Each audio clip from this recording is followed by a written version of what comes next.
I feel like I'm back in school 40 years ago or 50, whenever it was, when there was no air conditioning, and Yeah, you but were. we had windows to open. But we had windows, but it was nevertheless, it was May, June, and we were dying to get out because of the hot weather, right? But we learned to overcome everything, even the warm weather. So, my name is Shale Siegel. I'm introducing myself because had I let Galit or anyone else introduce me, I was afraid of what they might say. So I said, I'll do it myself.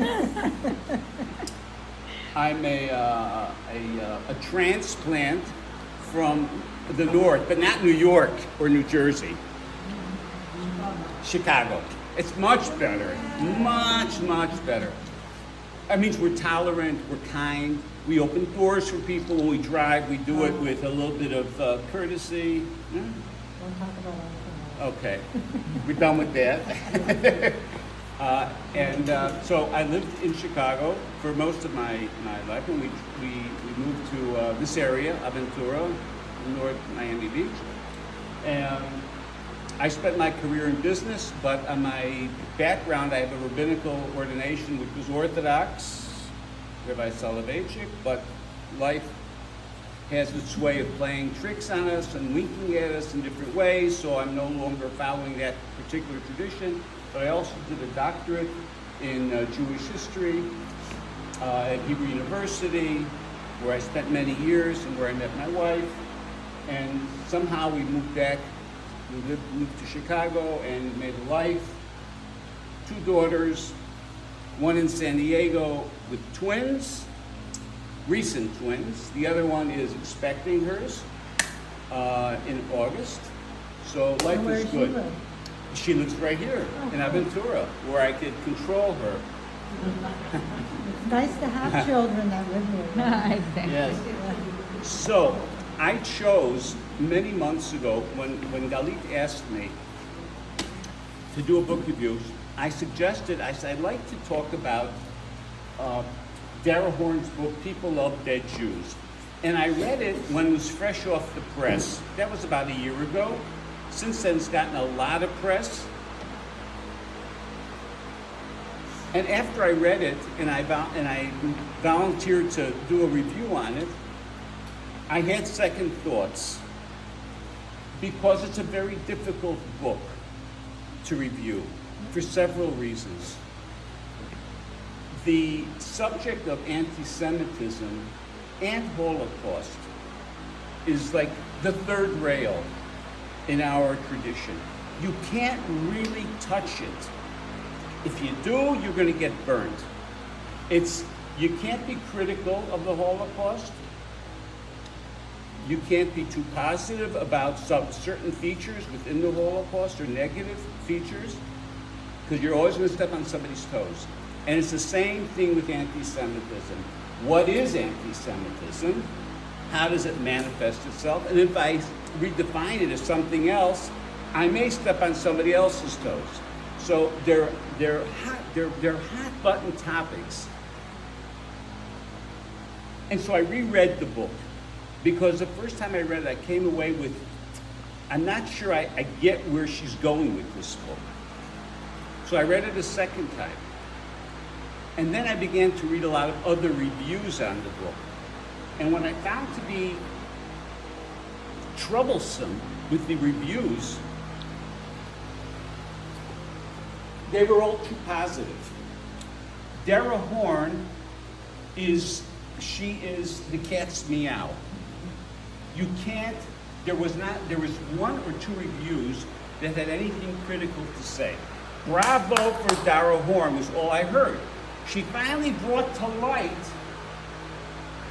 the subject of anti-Semitism and the attitudes that Gentiles had towards Jews. So I read the book again to find to find the positive in this. And every time I read it, I kept on bumping up against a woman with an attitude and an axe to grind, quite frankly. And it translated throughout the entire book. And then I did listen to a couple of Zoom interviews with her.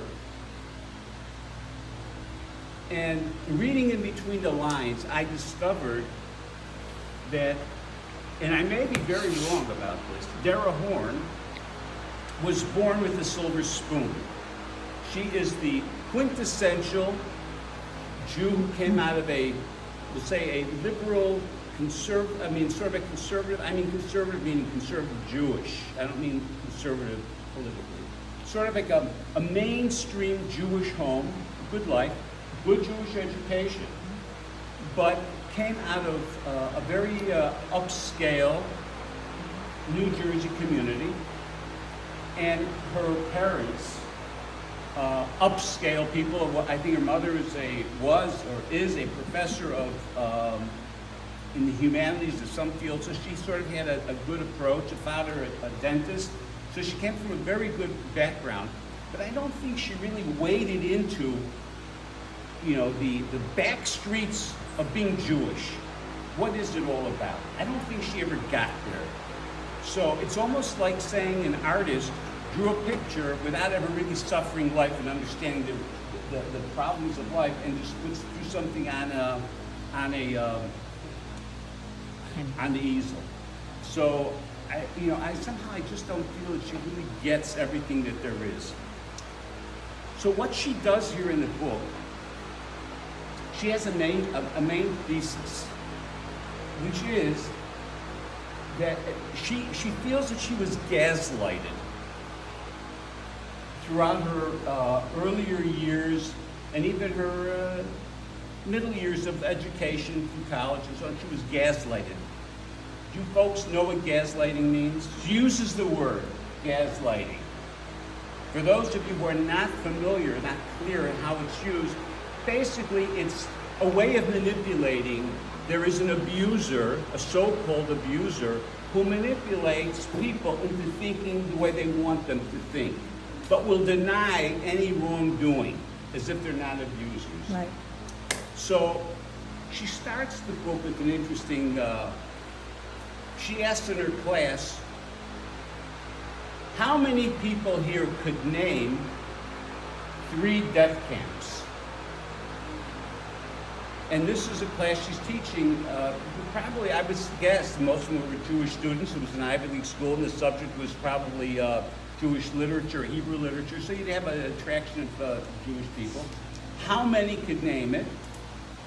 3 camps.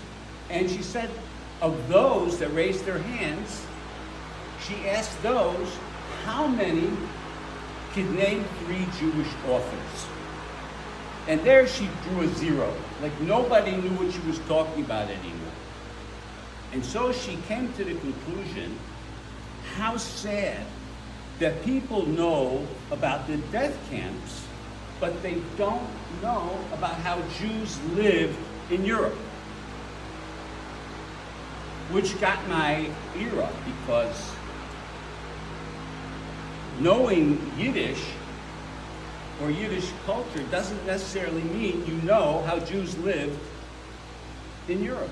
As a matter of fact, I know a little Yiddish, growing up in a home with my grandmother, my Bubby, who only spoke Yiddish, but I could not name Jewish authors. I could read the Jewish foreword because it was always in the house, and I was taught how to read. So the foreword I was not, but I couldn't read any Jewish authors. Yet I think I had some understanding of Jewish culture in Europe. So she drew conclusions which I wasn't so sure carried with it weight. There wasn't enough balance to it. And then,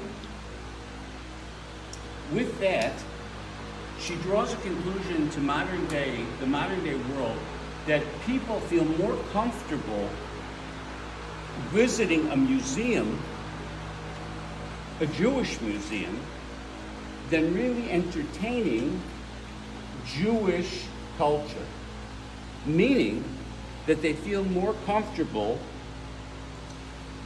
in a place that celebrates Jewish life in the past than Jewish life in the present.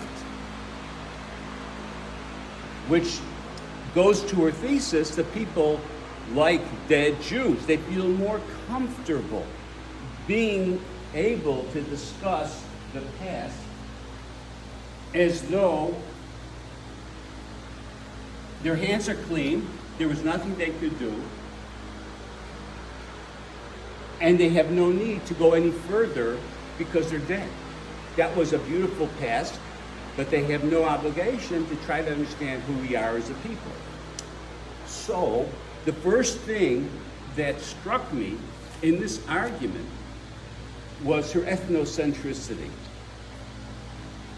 And that goes back to her background in Millburn, New Jersey, because she's, as you recall, I said she was born with a silver spoon, with a mother who was a professor and a father who was a dentist. At least if you had been a good surgeon, but a dentist, they cause a little bit of pain. I don't know. I think of the word dentist, I cringe, but the point is her ethnocentricity. I mean, she felt as though there was an entitlement, that Jewish people are entitled for the rest of the world to understand our pain. And this is the part that I ask your indulgence, because this one I said at the beginning, I don't want to step on toes, and I don't want you to feel uncomfortable because it is a third rail. But as a Jew who's lived my life as a Jew, on the one hand, I don't feel like I owe any obligations or excuses to anybody as to who I am and what I do. On the other hand, I don't expect anyone to come to me with their hand out, oh, you know, how could we've been so bad, how could we make things better, how can we make it right? I don't expect that from anybody. I don't even want them to. I don't really care what they think. It's not important to me. So that's why I feel a little bit queasy talking about this, because you may come out saying that Shale is an anti-Semite himself, which I hope to God I'm not. So she has this sense of entitlement, ethnocentricity, where the world revolves around us, Jewish people. But in the news, I wonder how much she's considered Native Americans.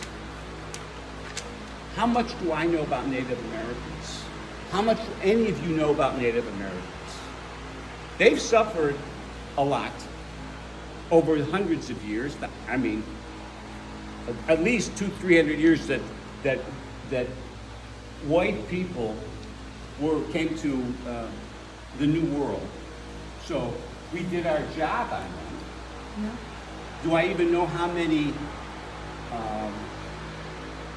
Native Americans there are? Do I know how many tribes there are? Do I know what their traditions are? All I know is give them a bottle of booze and they're happy, right? Or give them a cigar, right? That's all I know as an American. So before I ask anybody else to come understand my suffering as a Jew, I need to know that we're on a level playing field, that I'm doing the same thing for other people. I doubt that Dara Horn has any notion about the American Indian, the Native Americans, anything more than I do. And what about the Uyghurs in China? If we want to talk about ethnic cleansing, how the Jews have suffered as badly as we have over the decades, without centuries, without minimizing our suffering, I also want to make sure I'm sensitive to the suffering of everybody else. So how can I expect others to want to know not about my suffering, but about my culture, if I don't know about the Uyghurs, for example, their culture? Do I know anything about them other than when I may have read in the New York Times or put on NPR and heard a little piece? I don't know anything about them. They're Muslim. I know nothing more. The Chinese are trying to remove them from this world. That I know, but why? What have they done? Who are they? What have they contributed to the world? What are their customs? What are their foods? How do they live their life? What's their art all about? What is their literature all about? I know nothing about them. So that is a problem that Dara Horn leaves on the table. She expects everybody else to drop what they're doing and to focus not on our suffering. That she doesn't want you to do. She wants you to focus on the culture that we have and the culture that we have lost. That, she says, is the crime. So this is something that that she needs to address, and she doesn't. The other piece of it is when she asked those students to name 3 Yiddish authors, I want her to do something else. I want her to ask her class to name 3 Israeli prime ministers, 3 Israeli presidents, 3 Israeli authors. That I would have expected her to do. Yet, Israel, as we'll see as we go on, never comes up in her book. It's as if we're still living in Europe or America in the 1960s, 1950s, before the 67 war, before the 73 war, before Israel became the country with the majority of Jews. Not only the majority of Jews, but also the startup country where so many other countries have turned to Israel for technology, medicine. Israel's a powerhouse. Yet the book never mentions the word, even in passing. So her ethnocentricity has caused her to trip at a certain point. Now, I don't mean this to be negative, by the way. You need to read the book and confirm whether I'm right or whether I'm wrong or whether there's room in there for more discussion. But what she does here as well, as I was reading it, I was saying to myself, what is she talking about? What do you mean we don't, people don't know and understand our culture? I would run to every movie that was produced, and granted, they're just movies. Granted, these are not, seminars where we can analyze the movie. But so many movies relating to our Jewish, crossing the Lancey Street. You want to talk about Jews coming to America, and I went through a whole list of movies that sort of, tell so much about our culture. Shalom Ash is a Yiddish writer. Chaim Grade is another Yiddish writer. Amos Oz, Aleph Bet Yeshua, Israeli authors. Schindler's List, Defiance.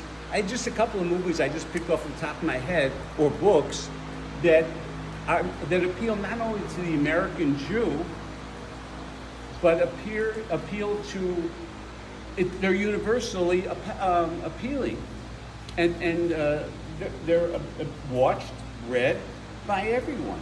So yes, in Omaha, Nebraska, there may be somebody who did not meet a Jew, but guaranteed people who have any level of sophistication has some kind of a feel for who Jews are, and not necessarily in a negative way. So her messaging leaves much to be desired. But yet, when I read the book, the title, People Love Dead Jews, it's sort of, there was something there that I wasn't able to put my finger on it, but having read the book, with the second time around, I realized that Cynthia Ozick had written, not a book, but she wrote a very long article. I think it was an Esquire or I can't recall which magazine, but she wrote this piece, which was huge. I mean, I reread it recently, and it was a very large piece, and it was titled "All the World Wants the Jews Dead." So, what is Dara Horn bringing to the table in that case? If it's already been written by Cynthia Ozick, and then I realized that Cynthia Ozick's piece was really an intellectually very, very honest piece of work. She wrote it on the background of the Yom Kippur War, where there was an existential threat to Israel. So when she wrote All the World Wants the Jews Dead, she was seeing it on a very political level as what's taking so long? What is taking so long for the world to wake up? Why is Henry Kissinger fiddling around and not getting at the stuff necessary, the hardware necessary, the military material necessary to win that war? What is going on? And she was screaming, but she was interchanging. Interestingly enough, she made the interchange between Israel and Jew. Jew and Israel was the same thing to Cynthia Ozick. So she got it completely.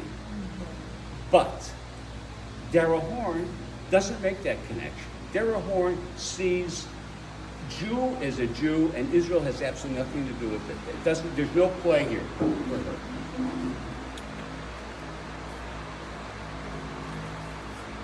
Isn't she married to Michael Crichton? I'm sorry? Isn't she married to Michael Crichton or something, the author? I think so. Yeah. Yeah, she is.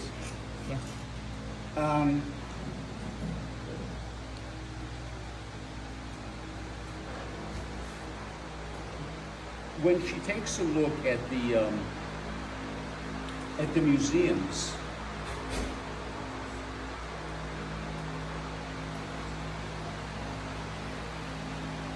she sees the museums as a place, as a spot, as a space where the deception takes place.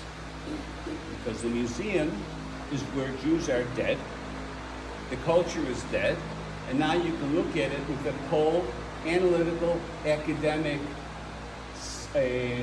approach without having to internalize any of it. So but then I asked myself the question,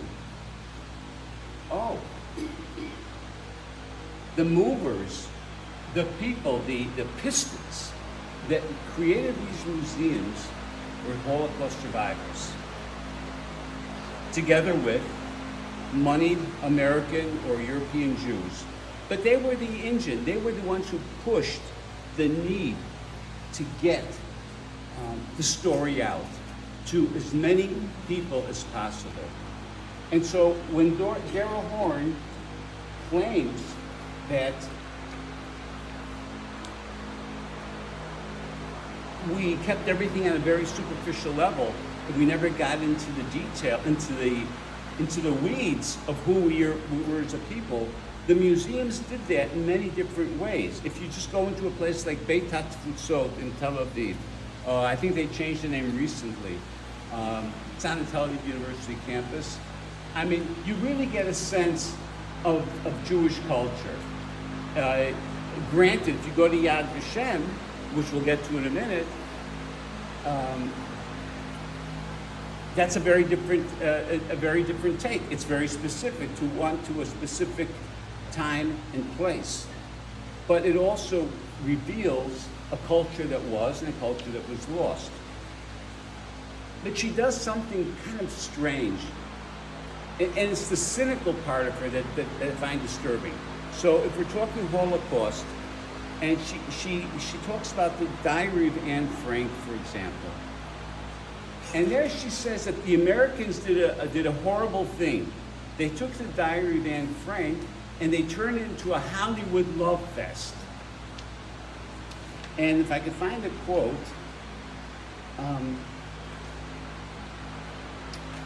she says that, I'll find it somewhere, maybe not.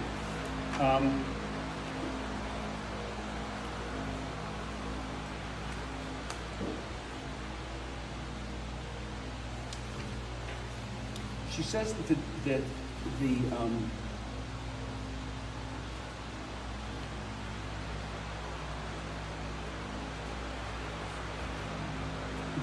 we turned it into a, I'll get to the quote in a minute, we turned it into American literature has happy endings. There's a beginning, there's the middle, which is everything is falling apart in a sense, but in American literature, everything sort of ends okay. It ends well. the guy gets the girl, the war is over, the good guys overcome the bad guys. That's the way it is. But if you take a look at Jewish literature, Yiddish literature, which is she studied, and which is her degree is in, it's never that way. There's always, the ending is always, could be kind of bad. Like, if you take a look at a Shalom Aleichem story, yeah, I mean, it's never really a great ending. So there was assimilation. They left some, the ones that left and assimilated, the ones that stayed, died. It's not a great ending, okay? So, but the Diary of Anne Frank, they had to polish it. In other words, Hollywood had to polish it up and say, and there's a quote here, and I have to find it, that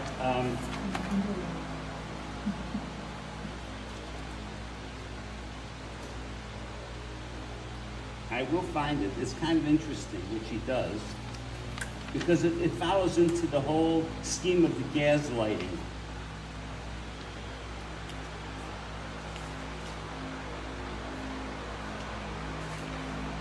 Yeah. The quote is, I still believe, this is Anne Frank in her diary, I still believe in spite of everything that people are truly good at heart.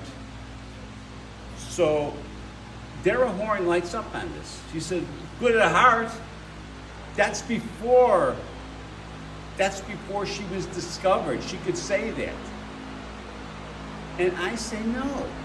She was living in a hidden room for how long? Why was she living there? She knew why she was living there. And she knew what her end may be. She wasn't stupid. So Dara Horn falls short. She's trying to show the American gaslighting that, you see, we could read this book and we could enjoy the Diary of Anne Frank because it's a good story. And that's not true. That's how Dara Horn wants to see Americans. But I don't believe that that's the truth. I believe that those who cleaned up or edited the Diary of Anne Frank did so with the intention of showing a very, very real, serious story and bringing it to the public in a way that they could understand it. That doesn't mean that anyone was gaslighted. And then on the gaslighting, she goes further, and then she hits onto the heritage sites. And she has a very significant part of the book is on this place called Harbin. Oh, yeah, China. In China. And apparently one time Harbin was shared between Russia, China, it was on a border. I have not been there, but I understand it's very cold and not a very friendly place to be. But Jews had an opportunity of going there at some point, escaping a lot of the troubles that they had in Russia. It was an opportunity for them to make a lot of money and to live. So that's what they did. And then, I don't know the politics, I'm not going to get into it. The Jews were slaughtered at some point after being there for some, I don't know, 100 years, maybe 200 years, maybe 150 years. Jewish cemetery there. Yeah, there's a cemetery there. They lived there and they did very well, but then they got wiped out. So what does China do? China builds, as they know how to do well, they throw a lot of money at it, and they say, you know what? We're going to build a site, a heritage site, and we're going to have a lot of rich Jews come to us, and we're going to make a lot of money. That's true. That's the cynical part of it. And that's the side that Dara Horn saw. How cynical can anyone get but to literally walk on the graves, to dance on the graves of these poor Jewish people that died? That's what the Chinese are doing. And I'm saying that's not the case. They're showcasing a culture of what happened here in this place at some point in time. And you're invited to visit this place. There's a man by the name of Jack Gottlieb who heritage sites is his business, and he's very he's aware of all of them throughout the world, and he wrote a piece on this when referring to Dara Horn's comment on Harbin, and he says that her narrative on Harbin is incomplete, ignoring the fact there's leading to the demise of the community. In fact, he maintains that the $30 million investment in this heritage site in 1984 was stunning, and China was way ahead of its time. The only comparable site would be the recent rehabilitation of the synagogue in the Venice ghetto. So, the Venice ghetto is okay, but Harbin is not. So she's picking and choosing to, her sites to serve her own purpose. What I can say is we have a wonderful expression in Hebrew, Toch shelo lishma ba lishma, which means many times we choose a direction to go in, not knowing what the final result is going to be. So many times the question was once, the way it came up, should you say the Shema Yisrael if you don't believe in God? How do you say, if you don't believe in God, how do you say the Shema Yisrael? So the rabbis in their wisdom said, Toch shelo lishma ba lishma. You never know if a person says the Shema Yisrael long enough, you never know if they're going to maybe believe in God at some point. Maybe it'll register with them. Toch shelo lishma ba lishma. So I take a look at these sites, these heritage sites, and as cynical as you want to be about them, and you may be, but the truth is, people are going to come and they're going to see something, and they're going to understand that there was a culture, that there were Jewish people here. Whether or not the Chinese are making money off of it, it's not all that relevant. And so then I ask the other question. There's a place in Israel called Peki'in.